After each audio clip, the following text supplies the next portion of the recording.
Australia, Europe সহ বিভিন্ন উন্নত দেশে জাল ভিসা তৈরি করে মানব পাচারকারী চক্রের 2 সদস্যকে গ্রেফতার করেছে র্যাব। সোমবার মিরপুরের র্যাব-4 এর ব্যাটালিয়ন সদর দপ্তর এক প্রেস ব্রিফিংয়ে এই তথ্য জানিয়েছেন অতিরিক্ত পুলিশ সুপার মোহাম্মদ শাহিনুর কবির। এ সময় তিনি জানান, মোটা অঙ্কের টাকার বিনিময়ে মানব পাচার করা হচ্ছে। আশুলিয়া থানায় এমন অভিযোগের ভিত্তিতে র্যাবের একটি দল কারণ বাজারে অভিযান পরিচালনা করে এবং শাকিউর রহমান সুমন এবং কোরবান আলী নামে 2 জনকে আটক করা হয়। আশুলিয়া, হাতিরঝিল এবং কারওয়ান বাজারে তারা কনসালটেন্সি অফিস পরিচালনা করছিলেন। প্রতারণার মাধ্যমে ইতিমধ্যেই তারা 1,21 লাখ টাকা হাতিয়ে নেন বলেও জানান তিনি।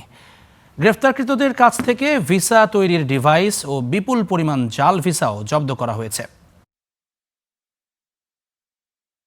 13 জনের কাছ থেকে প্রায় 1,21 লক্ষ টাকা হাতিয়ে নিয়েছে এবং এই জিনিসটা তারা জানতে পারে। তখন তারা বুঝতে পারে যে এরা আসলে প্রতারক চক্র। এর উপর ভিত্তিতে যে মামলাটি হয় তার প্রেক্ষিতে আমরা আজকে কারওয়ান বাজারের একটা টাওয়ারে আমরা অভিযান চালাই। অভিযান চলাকালে আমরা 2 জনকে গ্রেপ্তার করতে পারি। এর মূল হোতা হলো শফিউর রহমান সুমন, তার বাড়ি যশোর, এবং তার সাথে কোরবান আলী